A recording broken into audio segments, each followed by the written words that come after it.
Hello student, कैसे हैं आप लोग। पिछले वीडियो में कक्षा 10 वाले फिजिक्स में पहले चैप्टर में प्रकाश का परावर्तन के बारे में अध्ययन किए। प्रकाश का परावर्तन क्या होता है और उसका नियम यानी परावर्तन के नियम। तो इसी क्रम में हम आगे बढ़ते हैं। परावर्तन के प्रकार, ये कितने प्रकार का होता है यानी परावर्तन कितने प्रकार से होता है। तो यहाँ पे लिखेंगे परावर्तन 2 प्रकार का होता है।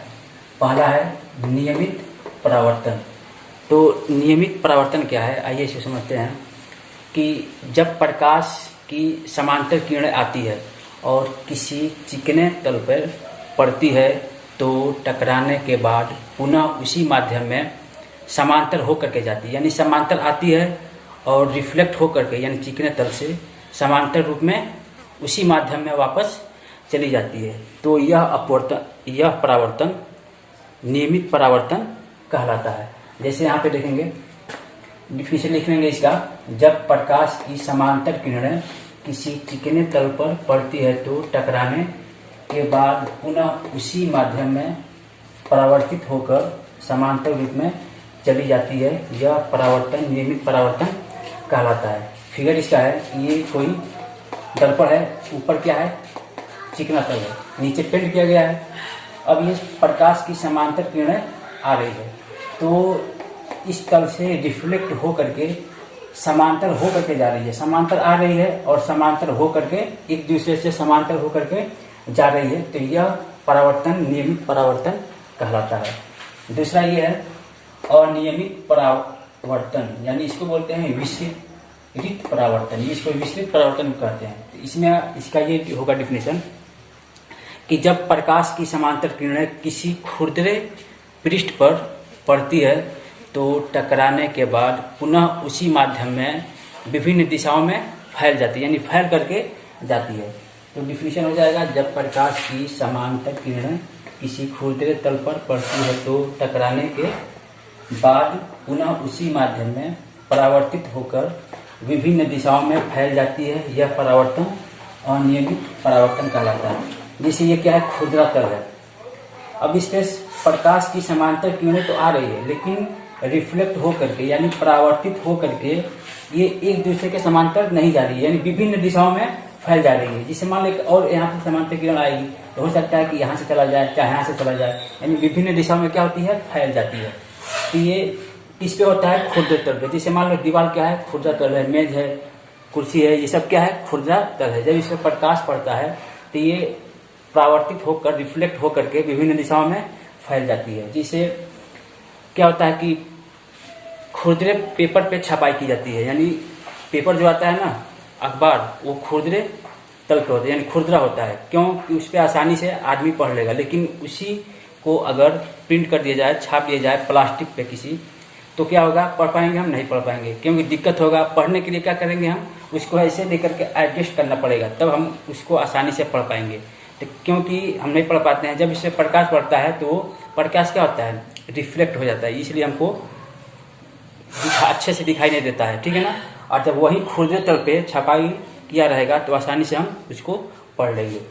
तो इसी क्रम में अब आगे बढ़ते हैं।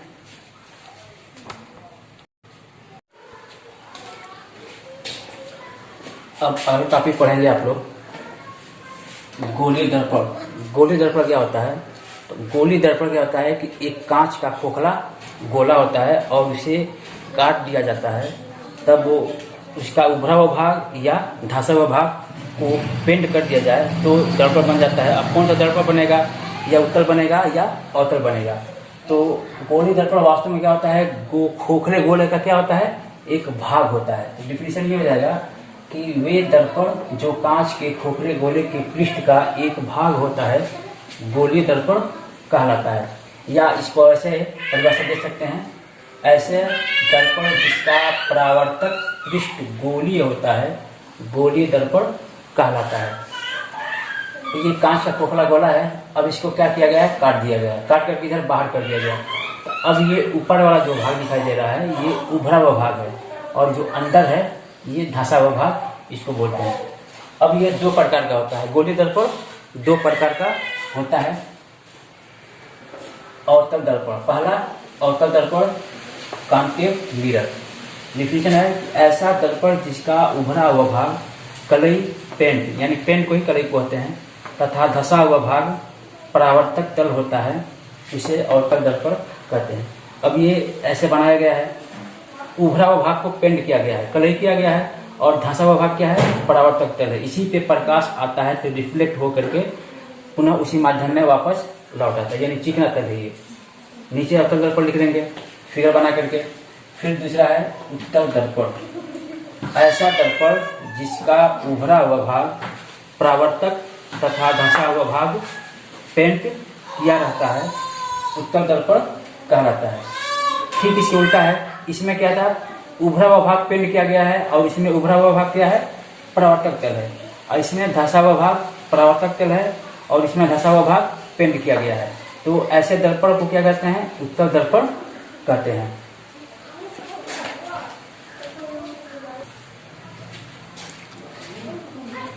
अब आइए थोड़ा दर्पण के बारे में जानते हैं। दर्पण क्या होता है। दर्पण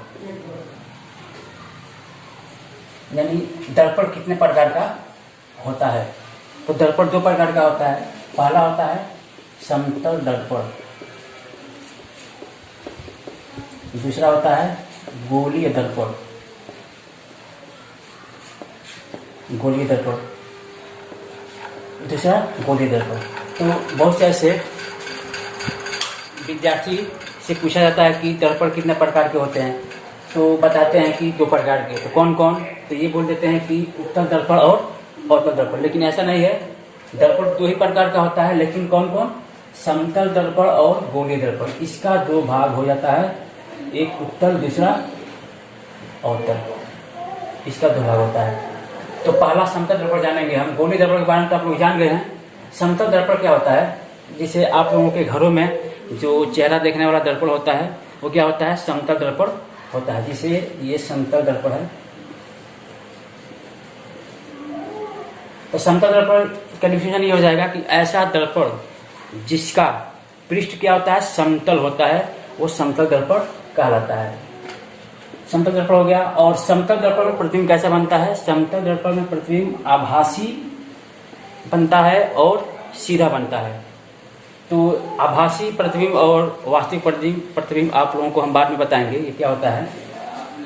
सीधा बनता है। और इसमें ये भी है समतल दर्पण में कि जितनी दूरी पर, यानी दर्पण से जितनी दूरी पर कोई वस्तु अगर है तो उतनी ही दूरी पर इसके पीछे प्रतिबिंब बनता है। जैसे मान लेते हैं कि एक दर्पण हमसे 10 मीटर की दूरी पे है, तो जाहिर सी बात है कि मेरा उसमें प्रतिबिंब बनेगा।